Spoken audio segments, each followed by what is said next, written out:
Ugwaruka ngo rwarukwiye gushira imbere ubumenyi hagushira imbere impapuro z'imitsindo baronka. Ibi rero bikaba bimwe mu bishikirizwa na Francis Rohero mu gihe yarahejeje gutanga ikiganiro kuri Université du Lac Tanganyika kugwaruka rwo mu mashuri ya kaminuza. Ikibazo ca mbere ibiganiro nk'ibi nari nsanzwe ndabikora nk'umuhinga mu byo nize mu byo menyereye na cane ko haraheze Mr. Mike ndiko ndasigurira abantu ingene bashobora kwiteza imbere mu bintu byinshi nari naravuze kugira ngo ntitwame mu byo bumva bimvumengo ni politique. Ndabigira rero cane nk'umuhinga mu buryo nshoboye kuronka mu kubivuga.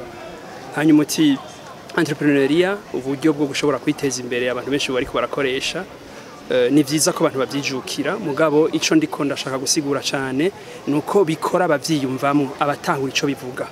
Ntitubijemwe nk'ukumengo ni shavu ryuko twabuze ico twipfuza hama tuja gukwega utuntu turondera ari navyo biza kwica umwuga wa entrepreneuria nujemwe bawushobora bawukora neza kuko bazi ico bakora harunzwemwo abantu benshi batanabitahura baravyonona rwaba urudandazwa rwaba n'ibindi bikorwa byose bikora ivyiza ngo abantu bakenera ugasanga ntibigikozwe neza.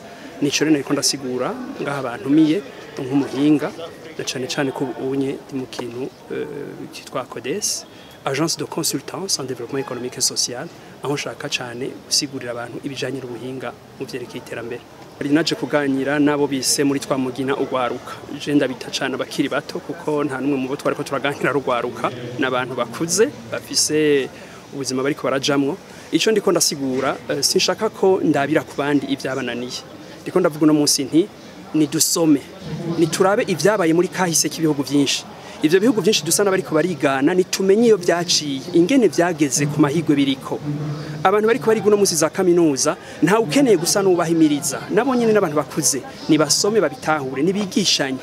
Tureke umengo kurondera ibito vyoroshe byo kuduha amanota ngo turonka ama diplome aho kuronka ububasha bw'ibwenge budutuma turondera inyishu. Abantu rero bariko bari guno musi nibige bibaza bati mbega je no binyishu. Ukudandaza rero nk'akarorero kube inyishu ku by'igihugu gikeneye. Ivyo ashobora kuba ari karakora byose kuko entrepreneur so kudandaza gusa. Ivyo umuntu byose ari karakora bishobora kubera iciza abandi abikora agira ati ndabizi ndashobora kubihakwa abandi.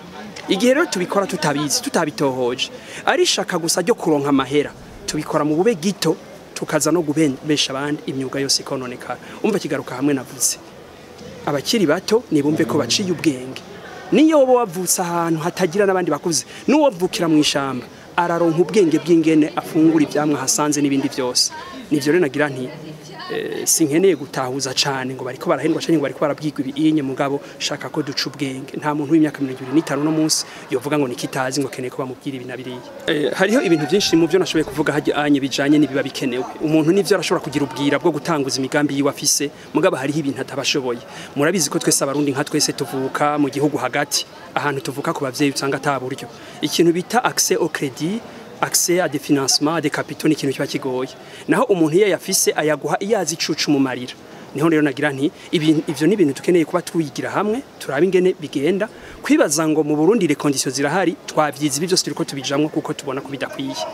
Mu myaka myinshi turiko turamara abantu benshi bariko baritanga muri ivyo bikorwa urabona yuko bitariko biraborohera. Kandi si mu Burundi gusa ni muri aka karere turimo mbere no muri Afrika mu byo twagiye turabona usanga ibihugu byinshi mu myaka 60 tumaze ari benshi bagumye bita ku rutare ngo badandaze ngo bakore icorusha muga tukagaruka hahandi. Woje kuraba rero ibipimo usanga ubu turi mu bukene gusumba uko twari hareze imyaka itari mike. Nivyo hariho bitari bike vyakozwe vyiza mugabo ntituragera kuri ugo rugero. Nico gituma nagira nti ibikenewe nta bihari ntigico ginashoboye kuvuga nka kare nk'amabanki mu Burundi ariho nk'ukumengo na yahimishahara gusa abantu nayaza kuguha ideni ufise umushahara cyasubiza gusumba guha umuntu afise iciyumviro ngo aze gukora. Umenga ikibaraje ishinga cane ningene basubizwa ivyabo gusumba ingene bashigikira umuntu mu gushobora imigambi yari karakora. Aho rero haba hari uruhaze iyo umuntu udashobora kumwizera umubaza gusa mu cambere ngo uzonsubiza gute gusumba kumubaza uti ugiye kuyakoresha iki bizana uruhagarara muri we akanatinya no kuyasaba. Ibanki gitwe ry'abagore ry'abakiri bato canke ry'abari bo bose iyo rifise ico rishingiye ko kwiterambere irashobora gufasha umurundi wari wese. Rero sinashaka cyane guhagarara ku majambo baba biyise canke n'ibindi kuko n'umuntu arashobora kubwira ko ari mwiza kandi atabwiza na gatonya afise. ikibazo rero si amazina biyita ahubwo ni ubushobozi bwo gushobora gukora ivyo baba biyemeje. Ivyo navyo sino bivuga bagitangura, ndashaka gukeza umuntu wese ariko arakora imigambi y'iterambere, ubushinga banki, ubushinga ikigo cyo gushigikira, ndashaka kumukeza no kumushigikira. Mugabo nibaza nti birakenewe ko dutangura kugira ico no kwita analyse, kuza turaraba bamwe ivyo bavuga ko baba bariko barabikora by'ukuri. Hari ico nshima nuko ugwaruka no munsi benshi bariko baritanga bibaza bati ni iki cyo dufasha. Navuze hajya nti ni dusome twiyigishe, nitureke gusa kwirukanga turongera amanota, ahubwo nitwibaze tuti mbega je no binyishu muri ibi gute. Hanyuma igihe turiko turiga ivyo byose tubitahura, umuntu wese aramenya ati mbega nokora iki kiza gufasha abandi, kuko biba bibabaje iyo umuntu yuguruye akabutike ngaho ukazubona n'abandi bose bagize co kimwe nawe, aho kwiyumvira ati mbega ko yugure kajya akabutike je nokora iki kiza cunganira ivyo. Tukwiye kugira rero ico no kwita chaîne mu bikorwa gusumba kwigana ivyo wundi yagize. Rero ubwenge rero nico buba bumaze kumenya no gutahuzanya, hama n'abarundi umengo ntibiyugurura, ugize ici umenga agomba kunyegeza, nico bise bamwe ngo kwibana imigambi ntaho bishika. Mu myaka 10 ugiye kurimbura, baba bayivye, baba babiganye, baba bagize gute, twese usanga turiko tukumbagara hasi. Harakenewe yuko rero ubwo bwenge abantu babufise babusangiza, bakumvana, kuko umuntu ashobora kugira iciyumviro muga ntamenye kugira ubwira bwo kubikora. Ivyo rero birakenerwa iyo umuntu aza ati je ndafise iciyumviro, barya bashoboye iki bakabakunganirana. Hariho n'ikintu kimwe ngomba gushigikira ko abarundi barafise ubwoba. Umuntu wese yamayibaza ati nofashanya n'abandi bazonyiba, umenga ijambo ryo ko bamwiba ko bamugirira nabumengo niryo riza imbere. Mu France naho bavuga ngo kino risque rien n'a rien, nitwubahuke kwemera gutakaza bimwe, twizere bene wacu mu bikorwa tuja gukora. Nabo abanyeshure bariko bakurikirana ikigwa bariko bahabwa na Francis Rohero barashikiriza ico bakuye muri ico kigwa. Jewe namashaka gukora ikintu kivuye mu vyiyumviro vy'iwanje, rero nk'ivyambwiye bivanye n'ivyo numvise nuko ngiye kandi gusubira kuguma niyumvira, ngiye gusubira kandi gucrea. Nuko jewe niga ugiye gusubira gucrea bisigura ko ari warakreye. Ni kuvuga ngo jewe mvuze gucrea, mvuze kwiyumvira, singiye sinkurikiza ivyo bambwiye ngo gira gutya kugira ngo uziganye, ngo kugira ngo wunguke, ziganya akingurane. Oya, nama niyumvira none bijya bambwiye byo kwakingurane, mbe bijya bambwiye byo kuziganya niyo nzirishika.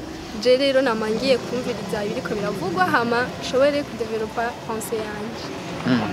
Ubwa mbere na mbere jewe sinangwe kwiyumvira ubunyene, ariko namye niyumvira kuva na kera bavuga yuko Burundi bukenye, bavuga yuko cyane Afrika ni continent iri pauvre, no mwishure mu théorie turavyiga yuko l'Afrique c'est un continent pauvre, ariko namye niyumvira ikintu gishobora gukiza Afrika, ikintu gishobora gukiza Burundi. Rero jewe iyo ndiko ndavyiga ndabihera mu miti, haraba guhera hasi, mbega ikicatumwe niki, hama umuntu haguhera hejuru, haguhera ku kintu kigaragaye, ni nko kuvura amasinye ari superficiel. Mugabo jewe namafise kuraba ati mbe mpere hasi. Rero je ndamaze kubona nanje aho nshobora kuvuga ati aha ntibigenda neza, ego no musi nta kintu ndakora, ariko nanje ndiko ndiga byo bintu bavuga ati iga hama wige, apana kuvyumvira gusa ucubikora, ariko genda ubanze uvyige, ukora ikintu uvuga ati bure ndafise ubumenyi bwo guhindura cakindi. Rero je co ndiko ndakora, naramaze kubona bimwe mu byo nshobora kuvuga ati byavuye kuri kiniki, ndafise umugambi nzokora, hama uzozuhera hasi. Ego urundi kwaruka nkawo ruhamagarira iki? Ugaruka nkanje ico noruhamagarira ubwa mbere na mbere kwiga. Nkuko babivuze, umu intellectuel si umuntu afise amashuri, ariko umu intellectuel n'umuntu yiyumvira. Rero twiyumvire tumenya ati mbega nkore gute, apana ko nakayambwiye ngo kino kintu gikora uko, ndiyumvira mbega ko ambwiye ndagikora uko, kubera ikabimbwiye mubazi ibibazo, kubera ikumbwiye ibinyi, none wewe warabikoresheje ko hari undi yabikoresheje byanse byabereye, ni kuvuga ngo wowe ugerageze kwiha amapoint ari divergent kugira ngo udakorera ku by'abandi, oya aho gukorera ku by'iwawe nyine. Nitwa Imanishimwe Miguel Preval, umunyeshuri kuri Université de Lac Tanganyika, nkaba niga mu gisata cy'ubuharuzi canke muri mwigi Faransa mu gisata ca comptabilité, nkaba ndi mu kabiri. Ico novuga, ico nakuye ikintu kinini cyane gose, kuko ubwa mbere nafata umu entrepreneur nk'umuntu aza gukuraho ibibazo byose mugabo meje kubona yuko yobikuraho n'ivyo mugabo koko adafise ikiganza ca leta bishaka gukunda naco cyo natuma anagwa hasi agatomba fayite mugabo mu gihe azi yuko afise ukuboko hari yanye mu bajeje gufata ingingo z'igihugu bamushigikiye muri uwo mwanya mu entrepreneur ashobora kuba gutera imbere mu byo barikarakora.